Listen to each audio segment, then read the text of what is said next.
Good morning once again, everyone. In yesterday's session, we saw about functional requirements. In today's session, I am going to explain you about non-functional requirements. Okay, we will see more detail about non-functional requirements. All right, see. So these define system properties and constraints. Okay, as I told you, non-functional requirements, what are these? These are nothing but constraints on the services or functions. So whatever functions are there, whatever operationality of your software is there, so it will decide about what are the constraints. Okay, it will decide about what are the constraints related to the functionality of the software.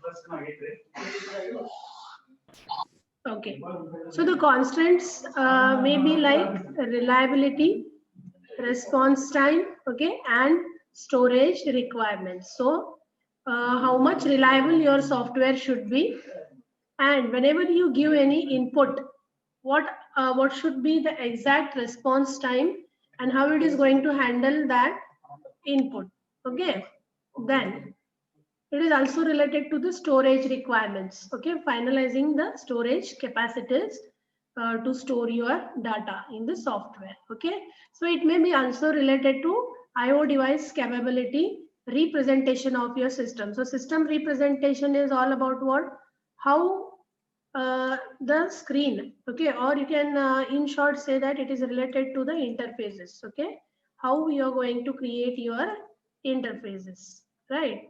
Okay, what is the second C? Process requirements may also be specified, mandating a particular case tool. So here, in non-functional requirements, you can also finalize some tools. Okay, so in short, in non-functional requirements, you are going to finalize the system architecture. Okay, the software requirements, hardware requirements, time constraints, employees, availability of all the resources, which tools you're going to use, and so many other things. Okay, so there is a diagram which will represent, okay, see here, there is a diagram which represents different kinds of non functional requirements. Okay, so this diagram I have directly taken from the textbook. Okay, see, so non-functional requirements is categorized under three major requirements. So when it is asked for 5 to 10 marks, you have to draw this diagram and try to explain this. Okay, so first one is product requirements. So first category is product requirements. Under that, we have again broad four categories, that is usability, efficiency, reliability, and portability. So these are the four broad categories under product requirement. Again, in efficiency, there are two main categories, that is performance requirement and space requirement. Okay, so this is all about what? The product requirement.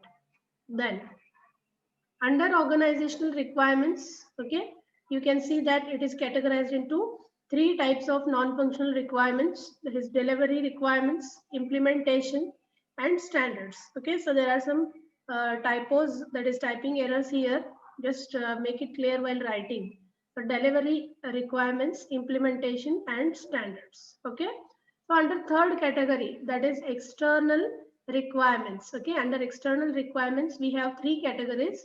One is interoperability, ethical requirements, and legislative requirements. And under legislative requirements, we have two categories, that is privacy requirement and safety requirement. So now at the time of explaining all these details, you can broadly explain about product, organizational, and external. And in that only you can try to explain all these uh, different kinds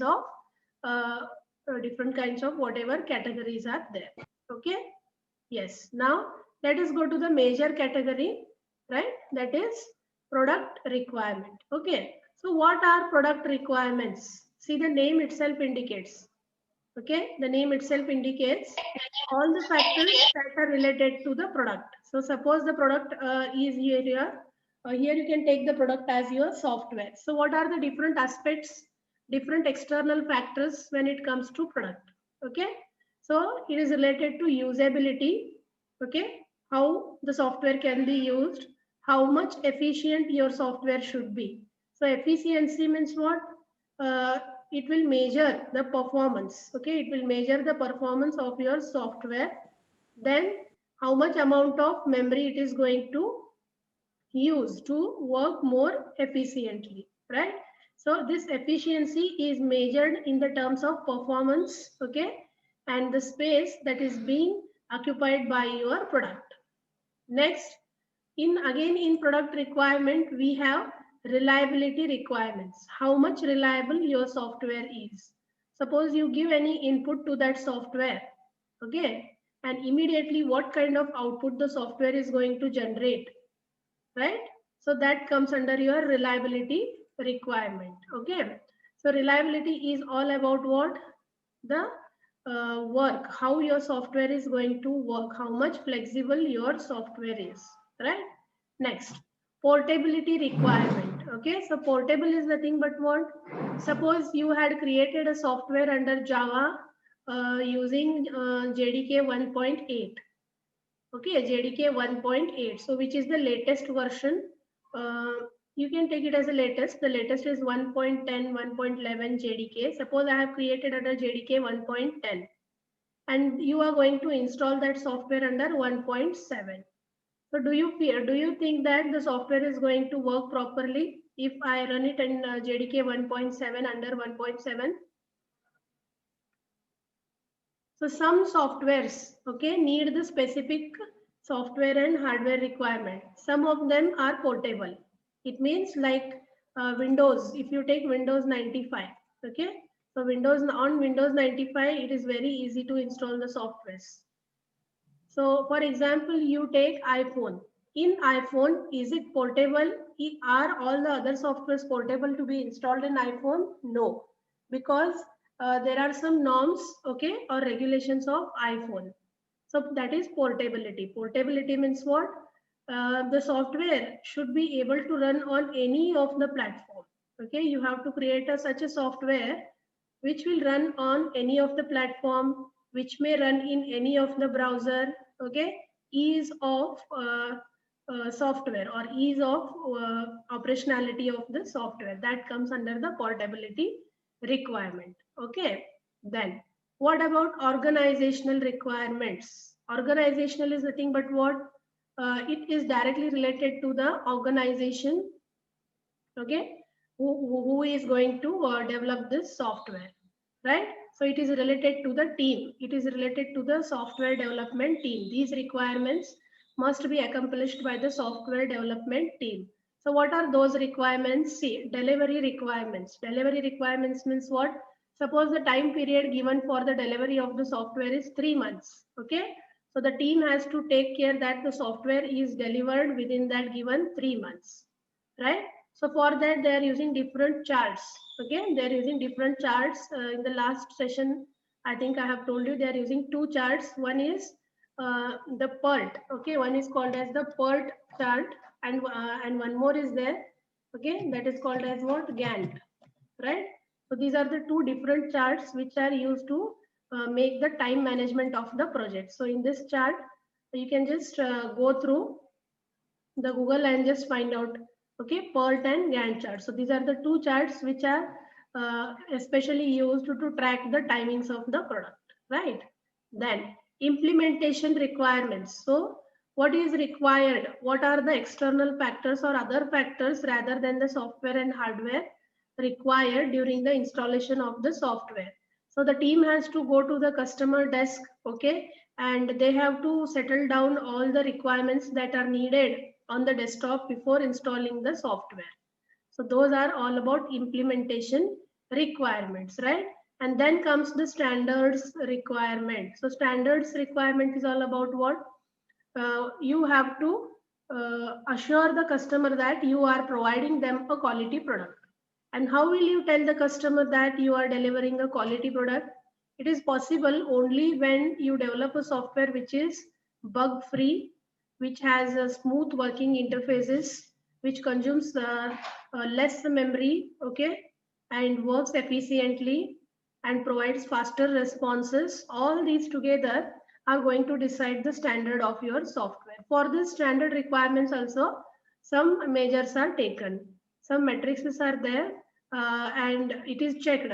If that software satisfies all those qualities, then the software is called as a standard software.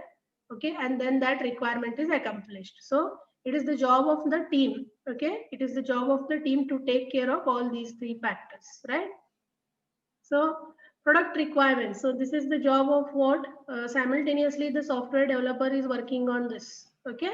Then the another team is working on organizational requirements. Okay. Similarly, we have external requirements. Rather than both these, rather than installations, okay, deciding the architectures, finalizing the cost, finalizing the time, finalizing the hardware architecture and all, we have some another factors called as external requirements. Okay, see, there are two broad categories: interoperability, ethical requirements, okay, legislative, in that privacy and safety. So we'll go from here. So legislative requirements, suppose you are developing a new software, your company is developing a new software, you have to register this software. Okay, you have to register that software, right? So that comes under what? Ethical requirements. So let us see in more clear ethical, okay, requirements.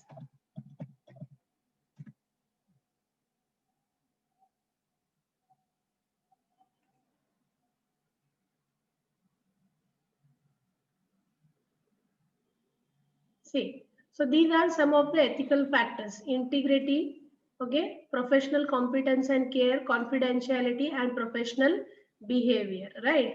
So what are these? These are the set of principles established by the founders of organization to communicate its underlying moral values. The code provides a framework that can be used as a reference for decision making. So in short, okay, so in short, what it tells us, these are some rules and regulations, okay, that are to be followed during the development of the product. Okay, so these are some rules and regulations which are to be followed during the rules and regulations, right? See, for example, one example, if someone steals the legal standard saying you cannot steal, it is used to discipline the individual, perhaps by placing him in a prison. It means you cannot copy, okay, others product, you cannot copy other companies products, you have to develop the original products. Okay, so it means that you cannot copy any other products. Okay, you have to work on your original products, you have to develop the products, okay, which are original or which do not have any copyright. Okay, so that is all about ethical. Okay, see, so in external, about ethical requirements, interoperability requirements. Interoperability means what? How you are going to operate within the organization, how there should be a team binding within the organization, okay, how there is a working in an organization, right? Now, the legislative requirements. So whenever you are going to develop a software, remember that you're going to collect some requirements from a specific company, isn't it? So you have to maintain the privacy of requirements and you have to also ensure safety for the requirements that are being provided by the customer. So all these comes under what? Non-functional requirements. Okay.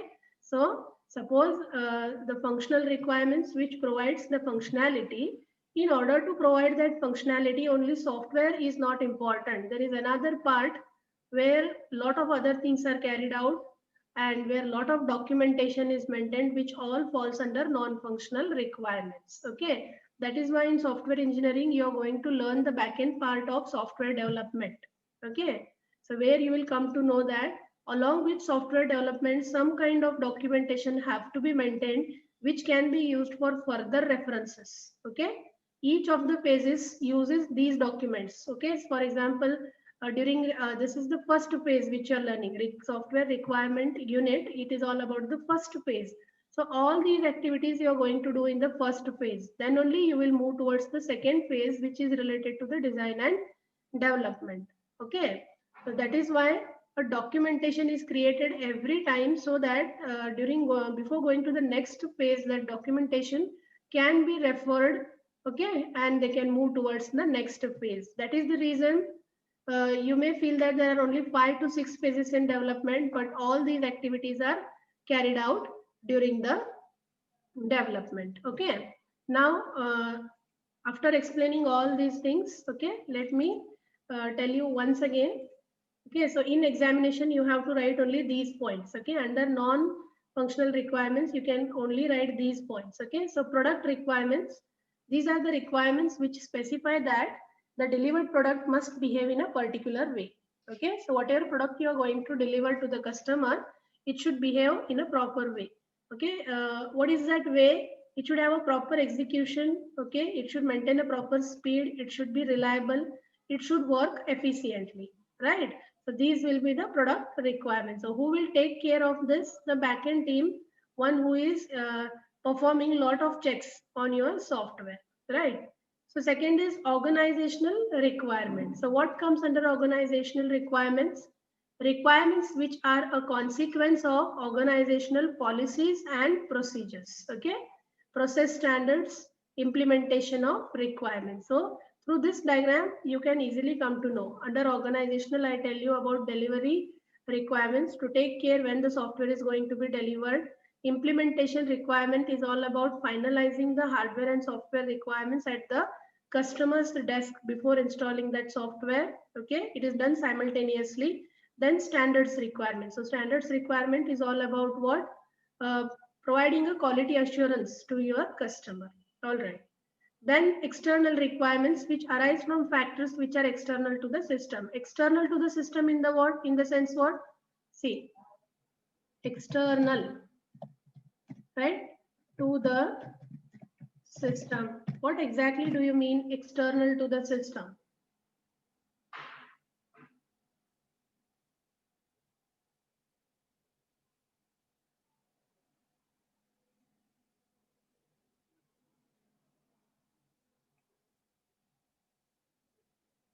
See, external is nothing but what? External factors. It is a challenge of effectiveness, okay, of quality management. That is EQA. That is external quality assessment. Okay. So external factors are nothing but what? The factors. Okay. So external factors are nothing but what? Providing, okay, or taking care of the other factors which are related to the outer world. Okay. The factors which are related to outer world. All these factors comes under external, such as interoperability requirements, legislative requirements, okay, and ethical requirements. Okay. So let me tell you once again about interoperability. Okay, interoperability.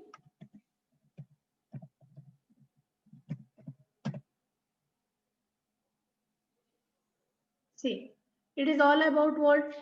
So you are going to finalize, right? Interoperability, operability. It requires the creation, management, acceptance, and enforcement of standards. Okay. So those some of the standards are SMART, that is specific, measurable, okay, actionable, then realistic, okay, and time bound. So what are these? These are nothing but what? The standards which are related. So these are in short called as what? Interoperability requirements. So is it clear? Okay. Yes. All right. Yes. So in non-functional classifications, you are going to do these three things. One is your product requirements, organizational requirements, and external requirements. Okay. Is it clear? Any doubt in this? Yes, students. Any doubts? So in examination, how you have to write? You have to write these three broad categories. Okay.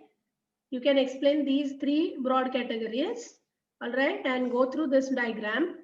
And you can write about this. If you understood what I explained, you can just explain what is efficiency, what is reliability, what is portability. Okay. Now, one example on product requirement. Okay. One non-functional, not functional requirement. Let us see about one non-functional requirement about product. Right.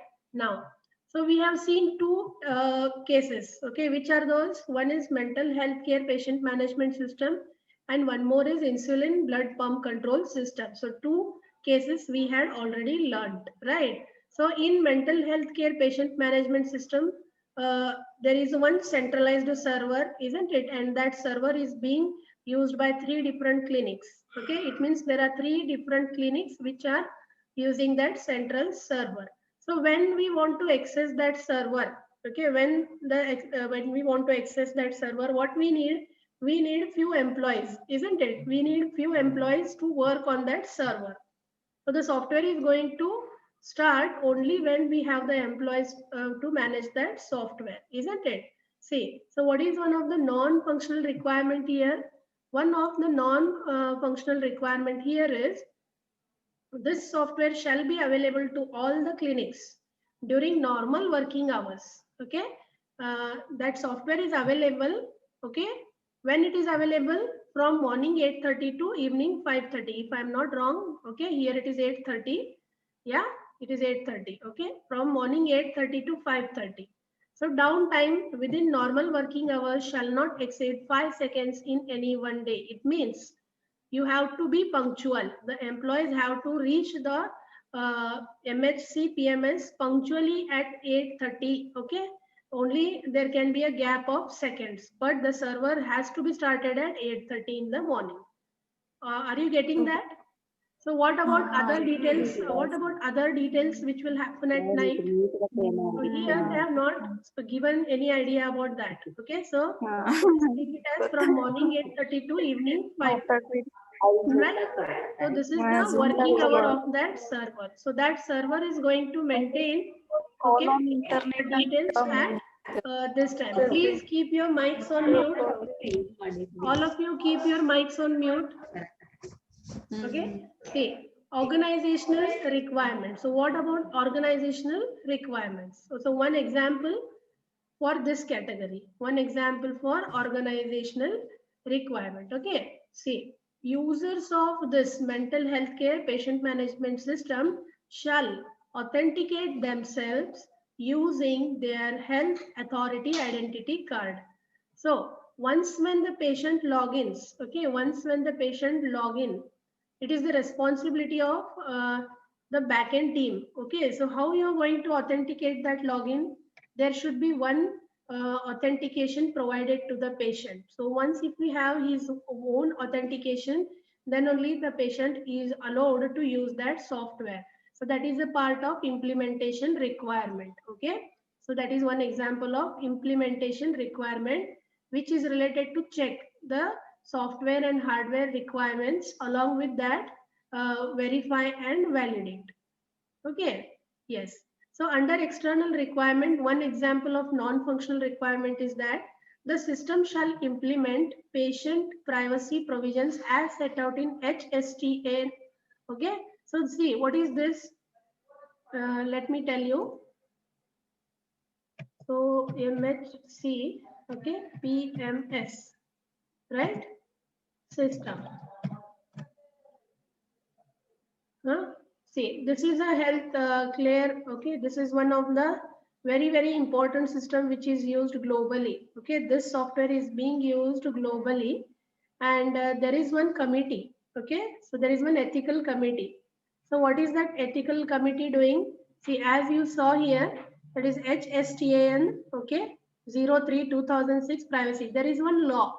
So under this law, you cannot violate it. Okay, you cannot violate the privacy and safety of your customers. So whatever information is given to the hospital, that has to be maintained privately. So this is one of the law. Okay, so see, this system is very famous. Okay, it is used broadly, so you can get a lot of detailing when it comes to patient healthcare management system. Okay, when it comes to this is the copy from the textbook. Okay, the same content is available in the textbook, right? So this is explanation of MHC PMS, which already we have seen. Huh? So what is this? This is one of the law. Okay, who the owner of or the developer of MHC PMS, according to them, they have created one law which is related to privacy and safety. Okay, all right. So when it comes in examination, guys, for 5 marks, right? When it comes for 5 marks, so what you can do? You can just explain, okay, what are functional requirements when it comes for 10 marks. Then take an example of this library system software, okay. According to that, what are the functional requirements of that library? Okay, what are the major features of the library management system? And then going to the non-functional requirements, okay. What are the different classifications of non-functional requirements? Go through this block diagram, explain these three examples, okay. Yeah, and few more factors that you can explain is what? Non-functional requirements may be very difficult to state precisely. It is very difficult to identify, okay, that which is a functional requirement and which is a non-functional requirement, but both are very, very important, okay. For example, I told you, last class I told you, example of a movie. Those who are working in the movie, actors and the lead roles, those are functional. But those who are making the movie successful from back, like spot boy, okay, or you can take directors, choreographers, all these are playing major role also. Why? Because they are the one who are making that hero or who are making that lead actor to work. So those are the non-functional requirements, which are very, very important. Okay. So your software development and software engineering goes hand in hand together. For every software development, you have to maintain a proper documentation and there should be a proper supportive data. So that data which is having some standards, okay, which is having some procedures, okay. So software engineering is nothing but about what? Following the procedures during the software development, during all the phases, okay, during all the phases, all right. So it is very difficult, okay, to state precisely. It means we cannot sometimes identify which are the non-functional requirements, okay. And imprecise requirements may be difficult to verify. It means sometimes it is confusing that how to find out the non-functionality, okay, and how to support the functionality. Sometimes it is difficult, right? Okay. So these are some of the features of non-functional requirements. Okay. So first one is goal, in that a generic intention of the user, such as ease of use. So what it means? You should provide an ease of use. You should provide an ease of use to your customer or the one who is going to use your software. Verifiable non-functional requirement. What it means? A statement using some measure that can be objectively tested. It means the functional and non-functional requirements must work hand in hand together. Okay, both are dependent on each other. That's why whatever functional requirement you are going to implement, that must be very clearly verified. Okay, so two things, two main measures that plays important role in non-functionality is finding out which are the non-functional requirements, okay, finding out, and then setting a clear objective, okay, setting a clear objective. Yes. So there is one more category called as usability requirements. Okay, see here. Under your product, see everything related to product, whatever operations in backend are going on, those comes under your product requirement. Okay. So under product requirement, I told you efficiency is all about performance of the software. Then consuming the space or processor working, all this comes under efficiency. Okay. Then reliability is all about what? How much flexible your software is when inputs are given and what are the response timings of that software. Okay. Then portability requirement is all about what? Platform independency. Okay. Regardless of the software and hardware architecture, it should be able to work under every platform. But sometimes it is not possible when you use higher versions of architectures. Okay. Then usability requirements. See, I would like to throw more light on usability requirements. The system should be easy to use. Okay. The system should be easy to use. So one example, by medical staff and should be organized in such a way that users errors are minimized. Okay. So this is one requirement. Okay. This is one non-functional requirement. This is my goal. Okay. And how you are going to satisfy this goal? Okay. How you are going to satisfy this goal? So goal is that under usability requirement means uh, how the user interface. Okay. Usability requirement is nothing but what, how we are going to design a user interface, okay, for the staff as well as to the patients. How you are going to use those graphical user interfaces. Okay, interface is what? It acts as a media between the patient and the software, right? Like the Zoom is acting as a interface between you and me. Okay, so you told me that Zoom is very compatible to work. It consumes less uh, net, okay, or it consumes less bytes. So that's why it is user friendly. Okay, so that all comes under what? Usability requirements. So how much usability is obtained from that software, how much easy that software must be to use, okay, for both the staff as well as for the this one, who? Patient. All right, so one goal is that I have to develop an easy interface, okay, which is error free, or you can say that less amount of errors. Okay, you see the software is very huge, so until and unless the software is brought under use by the hospital, some errors are not identified. Okay, there may be some errors. For that, we are going to provide maintenance. We are going to provide updations also. Okay, you cannot develop a software which is totally error free or which will not hang, or you can say that 100% quality software. Sometimes the software must be used again and again, and then only we will come to know what are the errors or bugs in that. All right. So this is the goal. We want to provide a medical staff a software with minimum errors and very easy user interface, right? Now, the medical staff shall be able to use all the system functions after 4 hours of training. For that, to make the medical staff working easy, what we can do, what we can provide to achieve this goal, we can train the employees, we can train the staff. After this training, the average numbers of errors made by experienced users shall not exceed 2 per hour of system use. Okay, so when the user is trying to use that software, it is just like training or making a training on that software, or before installing the software must be given to the staff for using or training. Then at that time also, average errors may be experienced by the users. Okay, yeah, so depending on that, we can develop a great user interface, or you can satisfy the usability factors of the software, right? Okay, so under this only, see, to measure the performance. Okay, so to measure the performance of the software, what you are doing to measure the product performance. Okay, to measure the product performance, how we are going to measure? So we are going to measure the product performance depending on these factors. So this is called as matrices for specifying non-functional requirements. So where it comes under this. Okay, so efficiency requirements. So usability, I told you. Efficiency, I'm telling you. Okay, so under efficiency, performance and space requirements are identified, and that is obtained through this. Those are nothing but these measures. Okay, yeah, so those are nothing but these measures. All right, I think we have just 3 minutes. Guys, I think I couldn't complete this in 3 minutes. So if you have any queries, you can ask for today's lecture.